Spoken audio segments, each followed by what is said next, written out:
Bonjour à tous et à toutes, bienvenue à ce premier bulletin de nouvelles. Voici le résumé estival de 2025.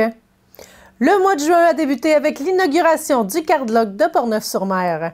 Un bel investissement pour la halte 138 qui ajoute une corde à leur arc avec ce service de pompe pour les véhicules lourds ainsi que les commodités, comme un salon et des douches pour les camionneurs.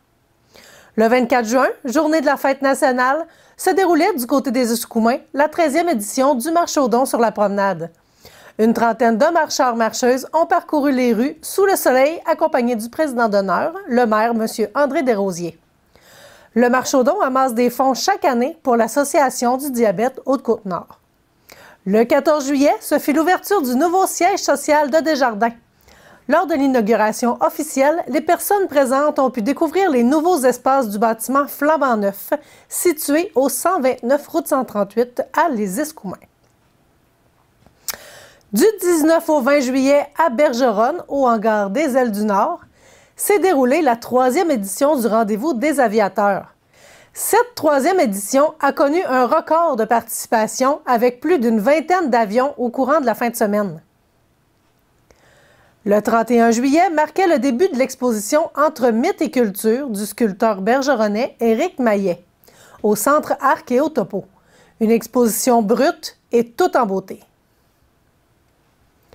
Le 4 août, le jeune cycliste Ryan Hall entame un périple de 2500 km à vélo, parsemé de concerts au piano, afin d'amasser des fonds pour les maladies orphelines. Nous sommes allés le rencontrer et assister à son concert à l'église Notre-Dame de Bon-Désir de Bergeronne. Le 14 août, la Giroflée a eu le plaisir de dévoiler leur toute nouvelle image de marque lors d'une conférence de presse riche en fierté et en émotion. Leur nouveau logo reflète pleinement leur mission et leurs valeurs. Offrir un environnement chaleureux, stimulant et sécuritaire dans la bienveillance, le plaisir et l'engagement. Aussi, le 14 août, la tournée des 4 Chevaliers Essor a fait son arrêt à Essipit, anciennement les 4 Chevaliers O'Keeffe pour les plus vieux. Ils nous ont offert une partie de bal haute en couleurs, pleine de rebondissements, de danse et de surprises. Le 15 et le 16 août dernier, l'Association régionale de loisirs pour personnes handicapées de la Côte-Nord et la Fédération des sports adaptés étaient au domaine du lac des Cèdres pour offrir une initiation au sport nautique à ceux et celles qui le désiraient. Journée parfaite selon plusieurs participants. Le 21 août, c'était au tour de Colombier d'inaugurer ses installations. Ce fut 14 infrastructures qui devaient être inaugurées. Autant des haltes nature, des sentiers pédestres que des améliorations effectuées du côté du parc des sports. Le tout pour plus d'1 demi-million de dollars. Le 23 août avait lieu la régate annuelle du parcours du Bœuf de Tadoussac. Une course de voilier. Le but, départ de la baie de Tadoussac, traverser le courant du Bœuf, faire le tour de la toupie du Haut-Fond-Prince et retour dans les temps déterminés. Seulement à la voile. 26 voiliers ont participé à cette édition, mais seulement 6 ont terminé le parcours dans les délais. Voici donc les 3 premières positions ajustées selon les handicaps. Première position, le Solène avec à son bord le capitaine Étienne Hervé. Deuxième position, l'Isobar, capitaine Éric Cyr.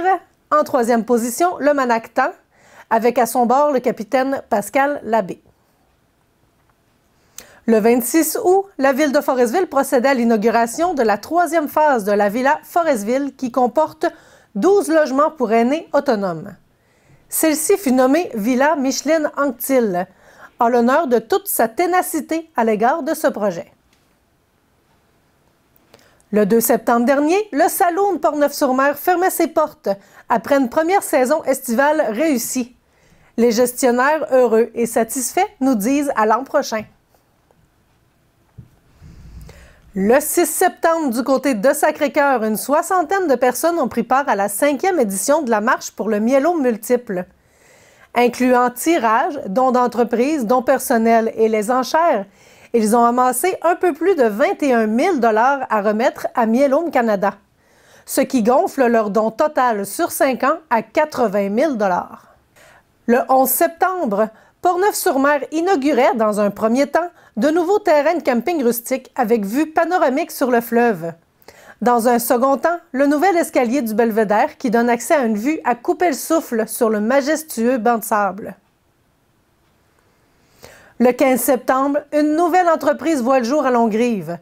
Groupe BNG Éco-Modulaire, une entreprise spécialisée dans la conception et la fabrication de bâtiments modulaires éco-responsables. C'est la vision commune de 3 partenaires, dont Boissaco, la coopérative Nord-Côtière et le promoteur Éric Gagnon qui ont fait naître ce projet. Le 17 septembre, à Bergeronne, la direction du Centre de services scolaires de l'Estuaire, accompagnée de la direction de l'école Dominique Savio et de la Polyvalente des Berges, ont procédé à l'inauguration officielle de leur terrain multisport. Ce projet d'aménagement, situé derrière l'école, vient combler un besoin d'avoir un espace de qualité qui permet de bonifier l'expérience sportive des élèves.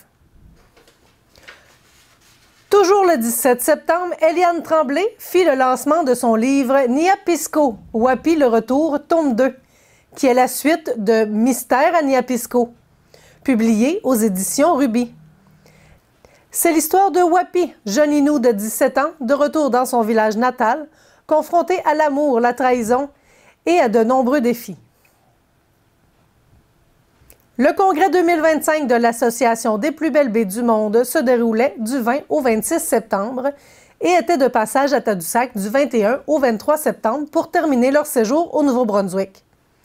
C'est sous le thème « Les grandes alliances vers les horizons communs » que 150 délégués de 23 pays ont discuté sur des sujets comme la protection de l'environnement et le tourisme durable. Du côté des festivals, tout a commencé la fin de semaine du 2 au 4 mai avec la première édition du Printemps érable, qui est un pré-festival pour le Festival du Fjord qui a lieu en août. Ensuite, le Festival de la chanson de Tadoussac, en juin, nous a offert cette année énormément d'artistes à découvrir et bien des artistes connus, dont Ariane Moffat, Stéphanie Boulay et Grimmskunk, entre autres.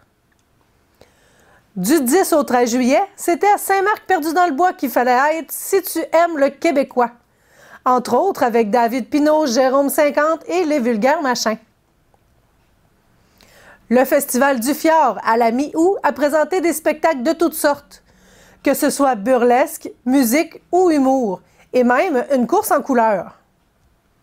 Les dates de l'an prochain sont déjà annoncées, soyez-y du 13 au 16 août 2026. La fin de semaine du 22 au 24 août, 2 beaux événements se sont déroulés simultanément. La première édition du Festirive qui se déroulait à Longrive sur 2 sites distincts. Une panoplie d'activités comme de la tyrolienne, du kite buggy et kitesurf, planche à pagaie, jump high, jeux gonflables, cerfs-volants géants, la grande traversée et des spectacles de musique. Le festival 2025 en offrait vraiment pour tous les goûts. Aussi, du 22 au 24, la 11e édition de Gymkhana du côté de Sacré-Cœur. Ouverture le vendredi avec l'équipe du Miloland. Tout au long de la fin de semaine, compétition de chevaux, chevaux contre moto, DJ et cours de danse. Encore une édition réussie pour le Ranch Le Soleil Levant. Du 29 au 31 août, le Festival marin des Escoumins de cette année a débuté avec une parade sous la pluie de chars allégoriques. Durant la fin de semaine, la population a pu participer à plusieurs activités, comme la première édition de la course de boîte à savon, des tirs de VTT, spectacles de musique, feux d'artifice et spectacles d'humour. Je vous rappelle que pour voir ou revoir toute émission ou bulletin, vous pouvez le faire au www.tvr7.net. Voilà ce qui complète le résumé de notre été en Haute-Côte-Nord. L'équipe TVR7 vous remercie d'avoir été des nôtres. On se retrouve la semaine prochaine pour un bulletin régulier. Au revoir.